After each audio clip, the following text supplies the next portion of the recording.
O Jeep UAZ sacolejava violentamente a cada buraco da estrada de terra, e Sviidov, pela enésima vez, amaldiçoou sua própria teimosia em não ter insistido por um helicóptero. O sol baixo do outono filtrado pela viseira gasto do para-brisa parecia um farol incômodo apontado diretamente para seus olhos.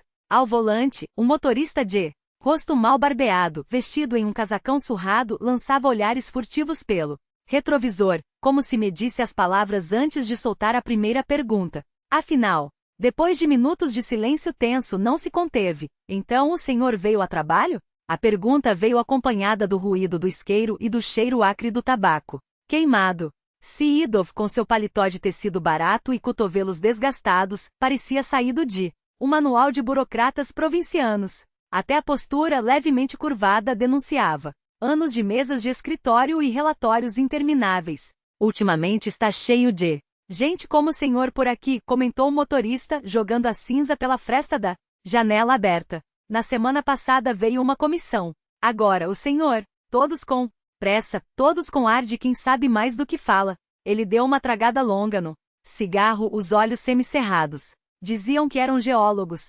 Ficaram medindo não sei o que perto do rio. Depois que eles foram embora, as coisas começaram a ficar esquisitas. Uma sombra de tensão cruzou o rosto de Sviidov, mas ele disfarçou tirando um bloco de notas com ar de quem anota rotinas chatíssimas. O motorista, percebendo o desinteresse fingido, fechou-se em si mesmo. Ah, deve ser coisa da minha cabeça, murmurou, de repente concentrado demais na estrada à frente. A conversa morreu ali, engolida pelo ronco do motor e pela paisagem que se estendia além do vidro, a taiga infinita, o mar de birchais amarelados entremeados por pinheiros escuros como um cobertor remendado jogado sobre colinas adormecidas. Alguma coisa naqueles contornos despertou em Sviidov uma memória vaga, uma sensação de já ter visto aquele quadro antes. Ele afastou o pensamento com um gesto mental, afinal, uma floresta é só uma floresta, e todas se parecem quando o crepúsculo começa a cair. Tirando o tablet da pasta, passou os olhos pelos últimos laudos de análise da água. Nada de anormal, parâmetros dentro da média para uma região de taiga. Só um detalhe chamava a atenção, o número incomum de queixas nos últimos relatos, dores de cabeça lancinantes, sangramentos nasais sem causa aparente, noites em claro, com a mente a mil sintomas que surgiam ao mesmo tempo em pessoas sem nenhuma ligação além do fato de morarem ali. Eles apareceram do nada, soltou. Motorista como se lesse seus pensamentos. O jipe parou com um solavanco. À frente, a aldeia de Ugonaia os recebia com um silêncio pesado, casinhas de madeira, espalhadas sem ordem, como peças de um quebra-cabeça abandonado. No centro, um prédio de 2 andares, tijolos vermelhos descascados, se erguia como um farol de uma época melhor. Era a administração local. Alguns moradores se aglomeravam perto da entrada, mas, ao avistarem o jipe, dispersaram-se rápido demais como baratas sob a luz repentina. Às vezes é melhor não ficar por aqui depois do anoitecer, avisou o motorista com um tom que não deixava claro se era preocupação ou ameaça. Tem javalis soltos por essas matas. Ou pior, Sviidov não tinha tempo para superstições. Preciso falar com o presidente do soviete ainda hoje, cortou, deslizando uma nota nova pelo painel. O motorista pegou o dinheiro, mas não ligou motor de imediato. Olha, se precisar de um lugar para dormir, em Chernorechensk tem uma pousada. 1 hora de estrada, no máximo. O passageiro abanou a cabeça. Categórico. O motorista suspirou, deu a partida, e o jipe se afastou em uma nuvem de poeira, deixando para trás apenas o cheiro de fumaça das chaminés e o vento cortante, que morria entre as árvores. Ajustando a pasta sob o braço, Sviidov caminhou até o prédio de tijolos. A porta rangeu como um lamento ao ceder, revelando o interior úmido e abandonado.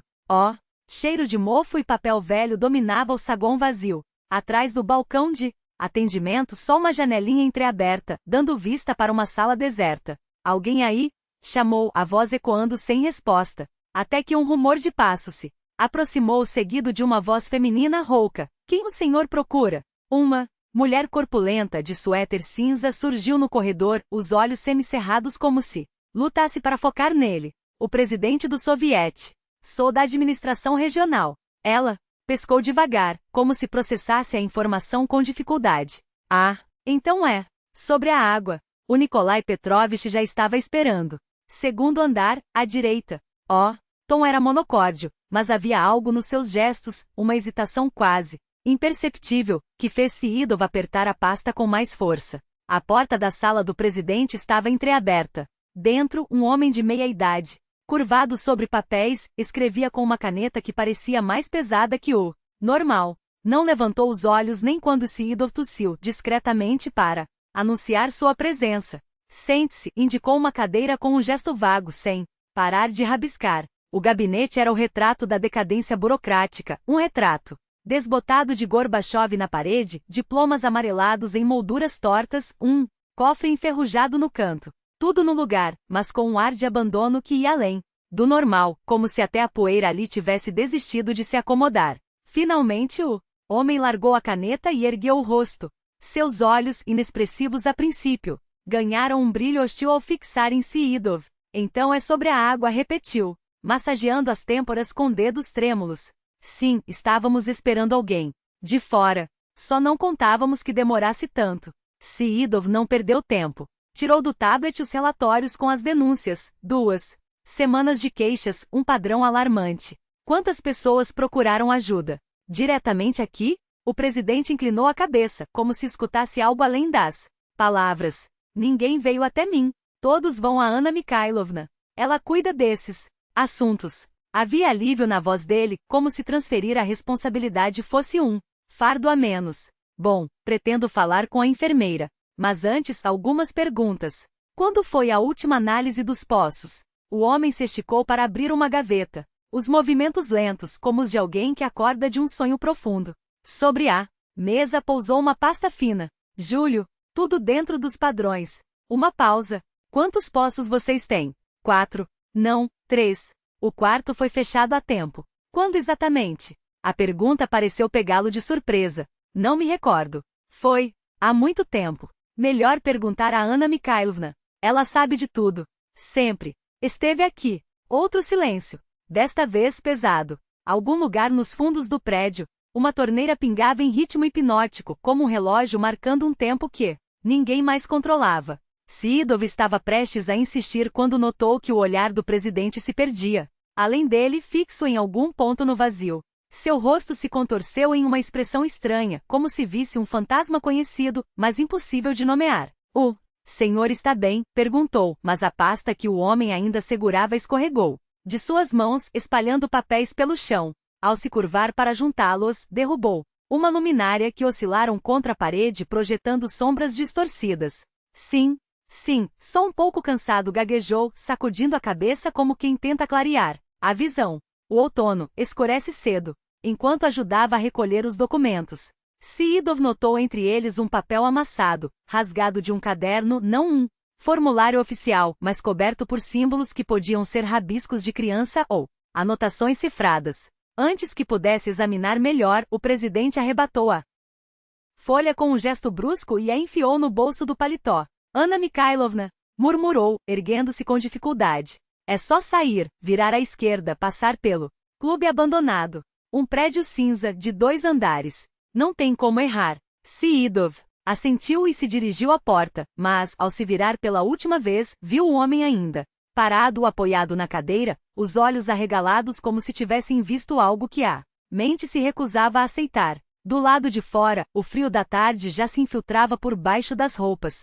O sol havia-se escondido atrás das copas das árvores, esticando sombras alongadas que dançavam como figuras espectrais sobre a terra batida. Um cartaz rasgado, pregado em um poste, anunciava algum filme antigo, mas as letras estavam tão desbotadas que era impossível decifrar o título. Foi então que Seedorf percebeu um movimento atrás das vidraças sujas de um prédio à sua direita, a antiga clínica da aldeia, construção de 2 andares em tijolos cinzentos, típica da arquitetura soviética dos anos 1920, aquelas que erguiam sobre as fundações de igrejas demolidas ou solarengos aristocráticos.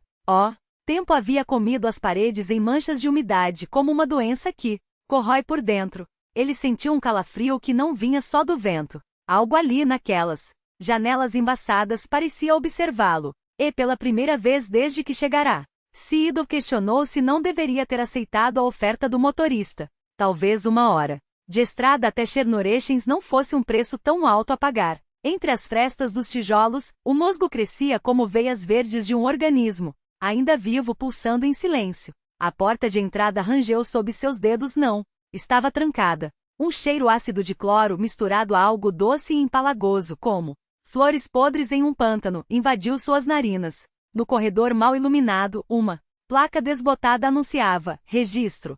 Seedorf chamou por Anna Mikhailona, mas sua voz se perdeu no ar espesso, como se as próprias paredes a tivessem engolido. Aqui, ecoou uma resposta do fundo do prédio. Voz feminina, mas rouca, como se a garganta ainda doesse de um grito recente. Ele avançou, os passos ressoando nos corredores vazios. O eco voltava distorcido, como se alguém invisível zombasse de seus movimentos.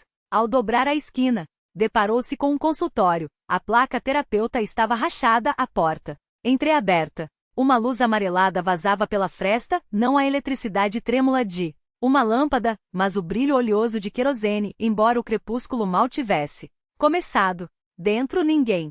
Só uma mesa coberta por papéis, uma maca médica, soterrada sob pilhas de prontuários e uma balança de metal, oxidada pelo tempo. Sviidov hesitou na soleira. O assoalho gemeu sob seu peso traidor.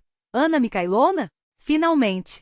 A voz veio de trás, tão próxima que ele se virou com um sobressalto. No vão da porta, uma mulher alta, envolta em um xale sobre um vestido surrado e um jaleco médico desbotado, segurava um maço de ervas secas. Colhendo rosa. Mosqueta para os chás. Ultimamente muita gripe por aqui. Ela passou por ele sem olhá-lo, espalhando pétalas murchas sobre a mesa com um farfalhar de papel velho. Você é da região, não é?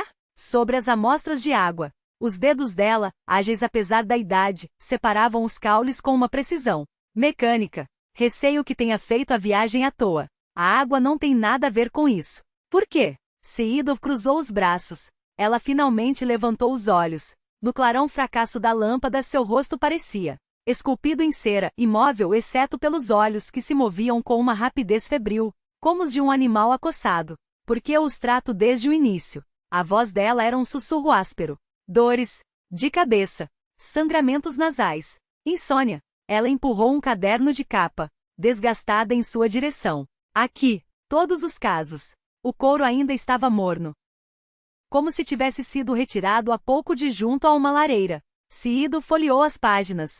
A caligrafia mudava a cada registro. No começo, letras cuidadosas, quase pedagógicas. Depois, traços inclinados, como se a mão tremesse. Nas últimas anotações, rabiscos embriagados, quase ilegíveis. 47 atendimentos, murmurou ele. Todos com queixa de enxaqueca. 48. A correção dela soou abafada, como se falasse através de um travesseiro. Ontem veio a pequena Nasha Krautsova. Disse que viu seu reflexo no poço, mas ele não a obedecia. Fazia coisas que ela não fazia. Anna Mikhailona piscou, e por um instante seu rosto recuperou uma expressão humana, como se uma máscara tivesse escorregado. Desculpe. Estou cansada. Ultimamente não durmo bem. Ela coçou a têmpora. Os dedos trêmulos. Volte amanhã depois do almoço. Geralmente melhora um pouco. Um cheiro agudo de papel velho e algo mais doce e podre, como flores deixadas apodrecer em um quarto fechado. Subiu das páginas do caderno. Seedorf fechou-o, com um estalo. O que eles sonham? Perguntou, embora a pergunta já tivesse escapado antes. Que pudesse detê-la. Anna Mikhailona sorriu, um gesto vago, como se já estivesse meio adormecida. Eu não falei de sonhos. Seus olhos se fecharam por um segundo. A cabeça inclinou-se para o lado, pesada. Nada disso. Só, o outono chegou cedo este ano. Escurece rápido. Passos ecoaram no corredor. Alguém, ou algo, caminhava em sua direção, mas o som era estranho, como se os pés mal tocassem o chão. A mulher sacudiu a cabeça, lutando contra o sono. Anna Mikhailona, onde posso passar a noite aqui? Agafia prota, ela balbuciou, já afundando no torpor. Sempre, deixa ficar. Mas seus dedos agarravam a mesa. Feche os espelhos. Sempre. É obrigatório. A cabeça dela caiu sobre o peito. Seedorf recuou devagar, apertando o caderno contra si. Na porta, olhou para trás uma última vez. Anna Mikhailona dormitava, sentada, iluminada pela luz moribunda da lâmpada, enquanto sombras dançavam em seu rosto como dedos invisíveis. Lá fora, o ar úmido da noite o golpeou como um soco. As trevas engoliam a aldeia, transformando-a em uma aquarela desbotada de cinzas e ocres. Um cão uivou ao Longe, mas o som chegava abafado, como se viesse debaixo da terra. A casa de Agafia Prota não foi difícil de encontrar, uma esbá velha com persianas verdes descascadas, última da rua principal. Além do portão torto, uma horta resistia, os últimos tomates pendiam como olhos vermelhos na penumbra. A porteira rangeu ao abrir, e uma figura encurvada emergiu das sombras, apoiada em um cajado nodoso. Zdravstvuyte, começou Sviidov. Disseram que a senhora aceita hóspedes. Ah, então é você o da região. A voz da velha era áspera como casca de árvore. Entre, deve estar congelando. O samovar está quente. Dentro, o calor era sufocante, quase doentio. Lenha queimava na lareira, espalhando o cheiro de ervas secas penduradas no teto e pão fresco. Agafia apontou para um quarto minúsculo, uma cama estreita, um lavatório nos fundos, travesseiros de penas. Aqui dorme. Roupa limpa, coberta grossa. Seus olhos, afundados nas órbitas, examinavam com uma curiosidade que beirava a desconfiança. Fome. Sobrou. Sopa de repolho, batatas. Só o chá, se possível. Ele evitou o olhar dela enquanto se sentava à mesa de madeira gastas. As xícaras rangiam sob o peso do líquido escuro. Agafia serviu, empurrando o açucareiro em sua direção. Há quanto tempo mora aqui? Perguntou Sviidov, soprando o vapor. Nasci aqui. Morrerei aqui. Ela mastigou a resposta como se fosse um osso duro. Antes tinha mais gente. Agora, um gesto vago para a janela. Os jovens foram para a cidade. Os que ficaram, seu rosto escureceu. Doentes, dizem. Água envenenada. E a senhora? O que acha? Agafia o encarou por cima da xícara. Seus dedos, enrugados como raízes, apertaram o cajado. Eu acho que você deveria terminar o que veio fazer antes do anoitecer. Ela baixou a voz. E tapar os espelhos no quarto. É mau agouro deixá-los descobertos. O jantar terminou em silêncio. Ao se despedir, Sviidov notou como os olhos da velha o seguiram até a porta, brilhando na penumbra como brasas sob cinzas. No quarto, sua primeira ação foi trancar a janela. A madeira da moldura estava apodrecida, mas o ferrolho ainda segurava. Do lado de fora, a escuridão era absoluta. Um vazio que sugava a luz. Só então ele permitiu que a máscara caísse. A postura curvada do epidemiologista desapareceu. As costas se endireitaram, os gestos ganharam precisão cirúrgica. Do fundo da mala extraiu uma pasta com um carimbo secreto e dentro dela um coldre de couro gasto. O documento que retirou trazia um nome diferente. Maior Valery Stepanovich Ignatiev, chefe da equipe operacional do Departamento Especial do KGB. Sua missão, conter os efeitos do incidente Hermes. O hálito quente da lâmpada de querosene tremeluzia sobre o mapa estendido na mesa. Linhas vermelhas serpenteavam pelos afluentes do rio, marcando a rota da contaminação. Se os hidrólogos estivessem certos, restavam menos de 7 dias antes que o veneno alcançasse os grandes centros. E então, não haveria mais aldeias para enterrar, apenas cidades. Ignatiev respirou fundo. O ar cheirava a terra molhada e algo mais, um odor metálico, como moedas antigas deixadas ao relento. Ele abriu o estojo de amostras. O trabalho começava agora. O veneno atingiria os grandes pontos de captação antes do anoitecer. Ignatiev consultou o relógio de pulso, os ponteiros arrastando-se sobre os números como se o próprio tempo hesitasse. Amanhã, pensou, todos os poços, todas as amostras. Então saberemos a verdadeira escala do que já está feito. Mas os sinais estavam lá, escancarados. Os olhares vazios dos aldeões, os murmúrios que cessavam abruptamente quando ele se aproximava, o modo como as mãos tremiam ao segurar xícaras de chá. Maor tinha razão, eles chegaram tarde. A primeira fase já estava em curso, silenciosa e irreversível, como um incêndio se alastrando sob a neve. O sono não veio fácil naquela noite. Ignatiev acordou antes do amanhecer, mas permaneceu imóvel, ouvindo o suspiro do velho sobrado. As tábuas do assoalho rangiam sob passos invisíveis como se alguém, ou algo, percorresse os cômodos em círculos. Na cozinha, Agafia já batia panelas com uma determinação que soava mais como advertência do que rotina. Ele se levantou, os ossos doloridos de frio e presságio, e aproximou-se da janela. A aldeia afundava em um nevoeiro espesso, tão denso que engolia as casas até os telhados, reduzindo-as a sombras desbotadas. Só os pinheiros emergiam da bruma, pontas negras e imóveis contra o céu de chumbo, como dedos apontando para algo além das nuvens. Chá, pelo menos, você vai tomar? A voz de Agafia cortou o ar, áspera e Inesperada. Ela estava encostada no batente da porta, envolta em um xale escuro que a fazia parecer mais uma silhueta do que uma mulher. Os olhos, afundados nas órbitas, brilhavam com uma lucidez perturbadora. Tem trabalho pela frente, como bem sabe. Ignacio sentiu o peso daqueles olhos sobre si, como se ela lesse não suas palavras, mas seus pensamentos. Agatha hesitou, os lábios entreabertos como se fosse acrescentar algo, mas apenas balançou a cabeça e se afastou, arrastando os pés em direção à cozinha. O som de seus passos se perdeu no rangido das tábuas, deixando para trás um silêncio mais opressivo do que antes. Do baú de couro, ele retirou os instrumentos, tubos de ensaio em estojos acolchoados, tiras reagentes seladas, o analisador portátil, tudo disfarçado sob o selo sanitário padrão, mas capaz de detectar traços do composto que nem mesmo os laboratórios de Moscou ousavam nomear. Ao sair, conferiu o mapa da aldeia uma última vez.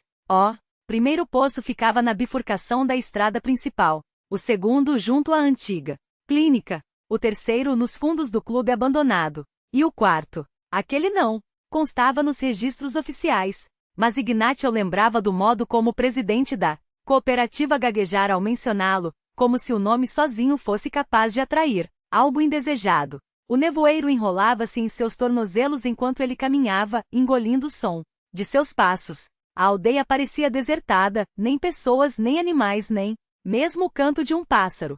Só o rangido de uma porta mal azeitada, amplificado pela quietude, soava como um grito. O primeiro poço era uma estrutura robusta com um telhado de 2 águas e uma roldana enferrujada. À primeira vista, nada de anormal, mas quando Ignacio se aproximou, algo nas linhas do madeiramento o incomodou. Acendeu a lanterna. Sob a luz amarelada, as tábuas enegrecidas revelaram marcas quase imperceptíveis. Não eram riscos de machado nem rabiscos infantis. Eram símbolos, os mesmos que vira no papel sobre a mesa do presidente, traçados com uma precisão que desafiava o tempo, como se alguma força os preservasse da erosão. Passou os dedos pela superfície áspera. As ranhuras pareciam pulsar sob sua pele. Anotou a observação no caderno, mas ao mergulhar o recipiente na água, algo estava errado. A amostra saía límpida, cristalina, mas as tiras reagentes, em vez de assumirem as cores esperadas, mancharam-se com padrões estranhos como tinta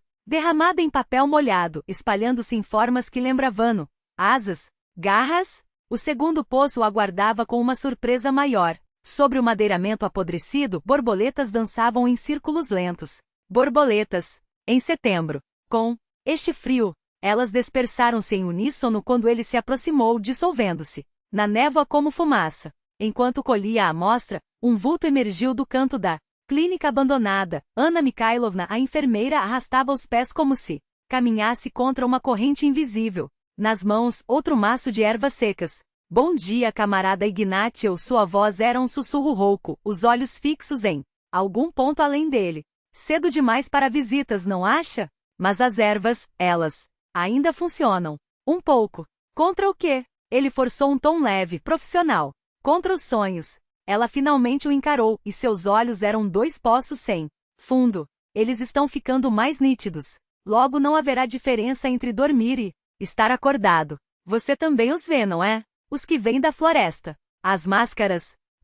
Tempo que não flui como deveria. Sua voz tornará-se monótona, como se recitasse um texto decorado. Eles nos chamam todas as noites. Em breve responderemos. Ignacio abriu a boca para questioná-la, mas Anna Mikhailovna já se afastava, murmurando palavras incompreensíveis. Em segundos, o nevoeiro a engoliu. Ele olhou para o relógio, 8h15. Mas as sombras das árvores caíam como se o sol já tivesse passado do zênite, ou como se o tempo aqui obedecesse a outras regras. Ao passar pelos arbustos de cardos junto ao clube, um movimento atrás das janelas sujas chamou sua atenção.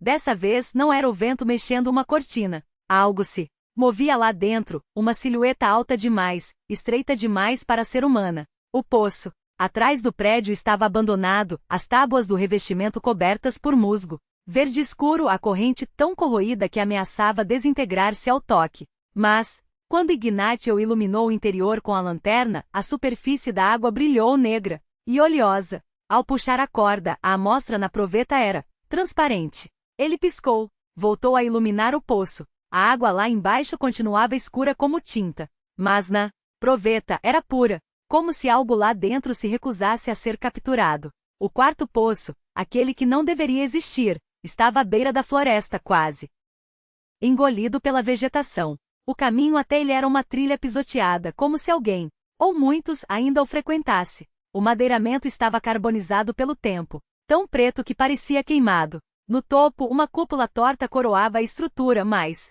parecida com o pináculo de uma capela do que com um teto comum. E os símbolos? Aqui não estavam esculpidos. Estavam vivos.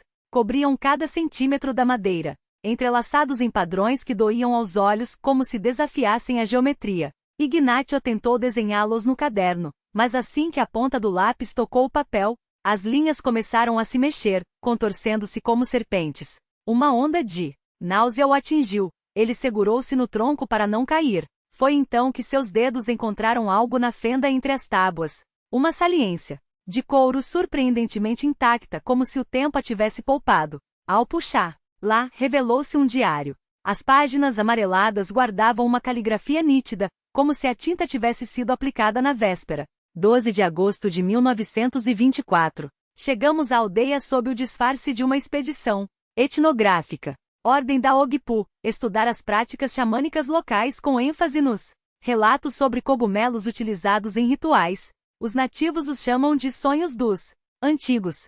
Segundo informantes, crescem apenas em um local, próximo ao poço, abandonado. Ignacio virou a página. O próximo trecho estava escrito com uma letra trêmula quase febril. Encontramos os cogumelos. O camarada Brony insiste em iniciar os experimentos imediatamente. Eu me opus, não conhecemos seus efeitos.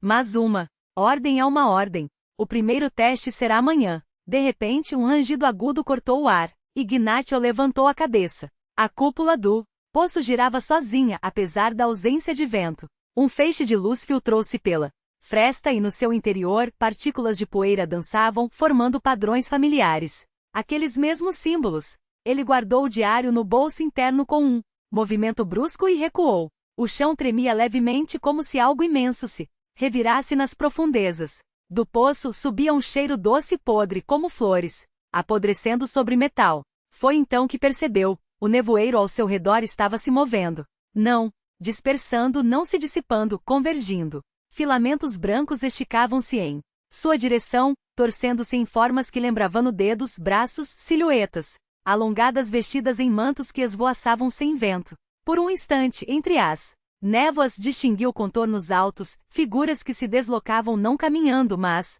flutuando, como se o chão fosse apenas um detalhe irrelevante. E elas olhavam para ele. O ar gelado do corredor pareceu espessar-se ao redor dele, como se a própria atmosfera resistisse à sua respiração. Os dedos de Valery tremiam ao folhear o diário. Não pelo frio, mas pela revelação que se descortinava diante dele. Aquelas páginas não eram apenas registros científicos. Eram advertências. E ele as havia ignorado. Antes, muitas vezes, os sulcos no couro do caderno formavam um padrão que agora lhe parecia obscenamente familiar, uma cicatriz repetida como as marcas de unhas de alguém que tentava, em vão, rasgar a própria pele para escapar de algo dentro. Cada folha, arrancada e recolada de volta, era uma confissão silenciosa. Ele já esteve aqui. Ele já sabe. Mas a memória traidora teimava em apagar os rastros como se alguém, ou algo, reescrevesse sua história a cada ciclo. O nome queimava em sua mente. Não como um código, não como um alias operacional, mas como um eco. Um nome que não deveria pertencer a ele, e no entanto, quando fechava os olhos, via-se sentando à mesma mesa de madeira, segurredando a mesma caneta, traçando as mesmas anotações com uma caligrafia que oscila entre a precisão clínica e o delírio. Eles sempre lembram, havia dito. Aquela coisa com o rosto de Ana Mikhailona. E se ela estava certa? E se as páginas faltantes não eram lacunas, mas portas que ele próprio fechava a cada vez que acordava, convencido de que era a primeira? Um ruído seco atrás dele. Valery girou, o cano do Makarov tremendo em sua mão. Nada, apenas o vento uivando pelas frestas das tábuas podres do clube abandonado. Mas o cheiro, aquele cheiro, não de flores murchas, não mais. Agora era metal, oxidado, como sangue seco, como a lâmina de uma faca esquecida no fundo de um poço. Ele precisava sair dali. Precisava de respostas que não estivessem envenenadas por alucinações. A estação de rádio da vila, o posto de comunicação com o mundo exterior, ainda deveria estar funcionando. Lá, entre os equipamentos soviéticos e os protocolos de emergência, encontraria algo real, algo que não pudesse ser distorcido por sonhos ou por eles. Mas ao dar o primeiro passo em direção à porta, seus olhos caíram sobre a data no relógio de pulso, 8h15. Mais uma vez, o ponteiro dos segundos avançava teimoso, enquanto o mundo ao redor congelava em um loop grotesco. E então ele entendeu. Não era o relógio que estava quebrado, era o tempo. Um som agudo, quase imperceptível, rasgou o silêncio como unhas arranhando vidro. Valeri levantou a cabeça. No alto da escada, onde a sombra antes se dissipara, agora pulsava uma luz doentia, um brilho esverdeado que se infiltrava pelas rachaduras das paredes. Não era reflexo do sol, era algo mais, algo que respirava. E então as vozes começaram. Não vinham do corredor, não vinham de cima, vinham de dentro do diário. Páginas se viraram sozinhas, folhas amareladas estalando como ossos secos. A tinta, antes desbotada, agora borbulhava, reformando letras em tempo real, como se uma mão invisível riscasse as palavras com urgência. Eles esperam. Você já joga o jogo deles há tempo demais. Valeri tentou fechar o caderno, mas as páginas resistiram, grudadas em seus dedos, como teia de aranha. E então, entre as linhas, uma assinatura surgiu, traçada com uma caligrafia que ele reconheceu instantaneamente. Ponto. Sua assinatura. A assinatura pulsava na página como uma cicatriz viva, e com ela veio o peso de um nome que não era apenas seu. Era um fardo, uma herança de sangue e sombras. Não um major do KGB, não um agente em missão secreta, mas algo muito mais antigo, muito mais perigoso. As letras pareciam queimar os dedos de Valeri enquanto ele afastava o caderno, como se o papel fosse carne viva. E então, como um eco distorcido de si mesmo, a memória voltou. Não como um flashback, como um retorno. Como aqueles pesadelos que se repetem, noite após noite, sempre iguais, sempre diferentes nos detalhes que cortam mais fundo. Ele puxou os documentos do bolso interno do casaco, os dedos trêmulos sobre a foto do Dostovereny. O rosto no retrato era dele, a mesma linha do queixo, os mesmos olhos afundados, a mesma sombra de cansaço eternizado em preto e branco. Mas algo estava errado. As feições mudavam. Não de uma vez, não como um truque de luz, como se a fotografia respirasse, ajustando-se a ele ou ele a ela. A boca se estreitava, os olhos escureciam, e por um instante, Valeri viu não seu próprio reflexo, mas o de outro homem. Muitos outros homens. Quem sou eu? A pergunta não era um pensamento, era um martelo batendo em suas têmporas. Cada golpe mais forte e mais insistente. Ou todos. Ao mesmo tempo, camadas de identidade sobrepostas como peles de uma cebola podre. E se nenhuma delas fosse real? E se fossem apenas máscaras, papéis em uma peça que se repetia há décadas, há séculos? Uma ideia mais terrível ainda rastejou pelas bordas de sua mente como um inseto se arrastando pela nuca. E se eu não for o ator, mas a peça mesma? Ele guardou os documentos com um movimento brusco, como se queimassem. Não importava o que acontecia com sua memória, com sua essência, ele precisava do porão daquela maldita clínica. Lá estariam as respostas. Ou pelo menos, o abismo que explicaria por que tudo desmoronava em torno dele. Do lado de fora, o tempo havia parado. Os crepúsculos não escureciam nem clareavam, congelados naquele instante ambíguo em que a luz e a escuridão se equilibram como dois lutadores exaustos. As ruas estavam vazias, mas Valeri sentia os olhares, centenas deles, espreitando por trás das cortinas empoeiradas, das frestas das portas, dos buracos nas paredes podres. A clínica o recebeu com um suspiro úmido, suas janelas quebradas do segundo andar tremeluzindo com silhuetas indistintas, como se algo respirasse lá dentro. A porta da frente estava entreaberta, um convite ou uma armadilha. Dentro, o chão de madeira rangia sob seus passos, coberto por uma camada de poeira que parecia fresca, como se ninguém tivesse pisado ali em anos, e ao mesmo tempo, como se muitos tivessem passado por ali hoje mesmo. Valeri congelou. As pegadas na poeira não eram aleatórias. Formavam um padrão, dezenas, centenas de pares de pés seguindo o mesmo caminho, como se executassem uma coreografia macabra. Todas levavam a uma porta discreta debaixo da escada, quase escondida pelas sombras. A fechadura estava arrebentada, mas as dobradiças, estranhamente, haviam sido lubrificadas recentemente. Ele acendeu a lanterna. Os degraus de madeira gemeram sob seu peso, e o feixe de luz revelou marcas apressadas no reboco das paredes, palavras apagadas às pressas, símbolos riscados e cobertos por camadas de tinta barata. No fundo, um corredor se estendia, muito além do que a estrutura da clínica deveria permitir, como se o espaço ali dobrasse sobre si mesmo.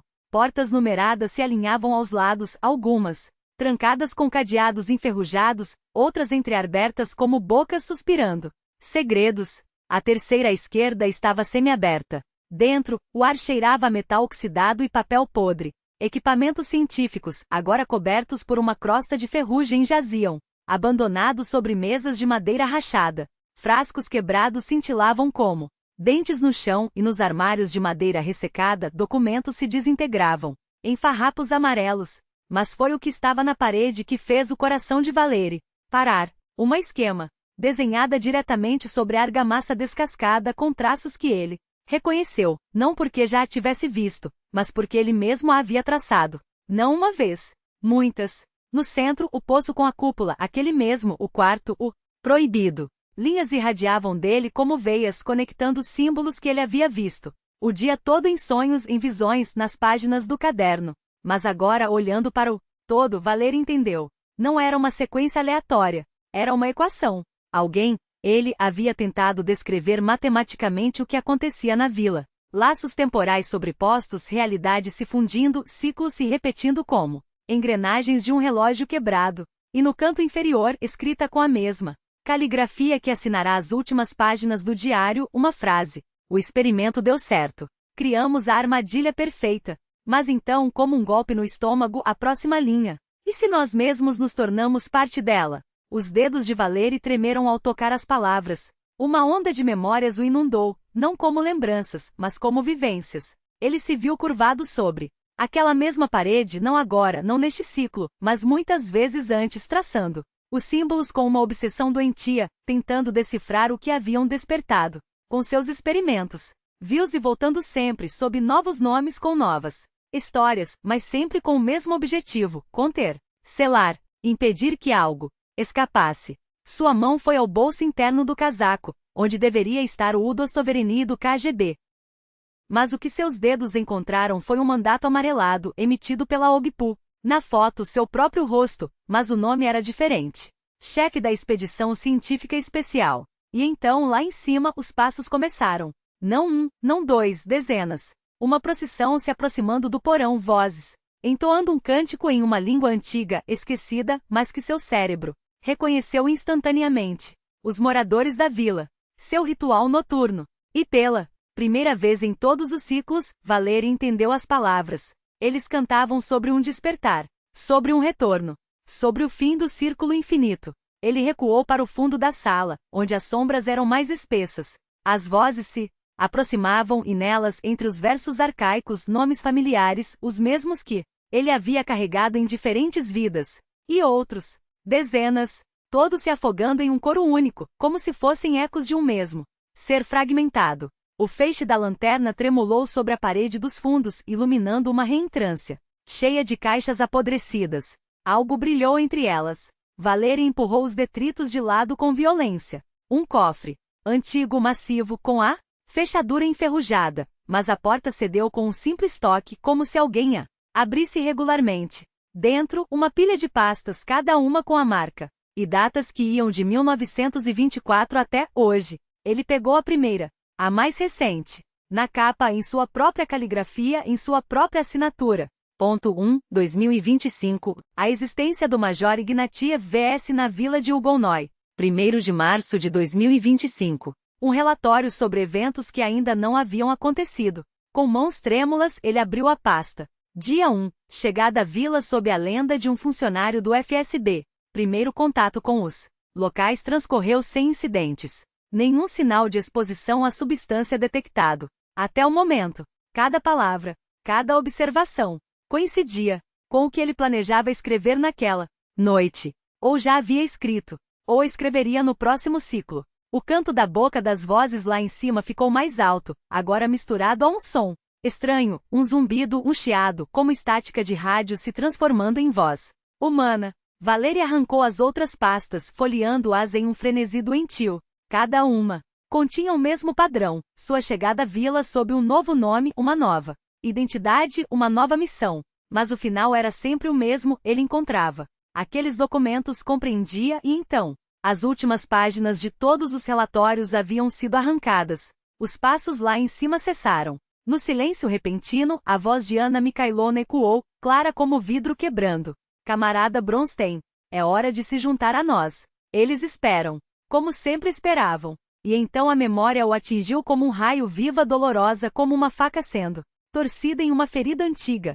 Ele se viu curvado sobre uma mesa de laboratório, anos atrás, décadas atrás. Amostras de cogumelos colhidos na floresta trazidos por um assistente. Jovem Kovalev, esse era o nome. O rapaz anotava algo em um caderno, as mãos trêmulas de excitação. Dizia Kovalev, a voz quebrada pelo espanto.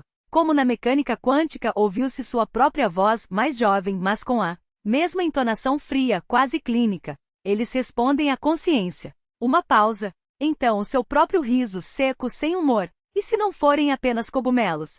E se forem uma forma de comunicação com algo que existe, fora do nosso entendimento de tempo e espaço? A memória se rompeu ponto, mas agora ele sabia. Sabia o que havia acontecido depois. Os experimentos começaram com animais. Depois com voluntários locais. E então eles entenderam. Os cogumelos não eram apenas um meio de comunicação. Eles eram uma chave. A chave para uma porta que nunca deveria ter sido aberta. Sussurrou a voz de Anna Mikhailona, agora dentro da sala.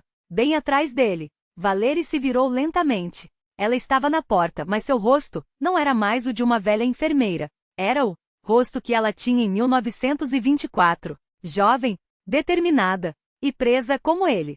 Kovalev, ele murmurou, a voz quebrada. Era você. Sim, ela respondeu, e seu sorriso era uma faca. E fiquei presa aqui com você, camarada Bronstein. Todos nós ficamos.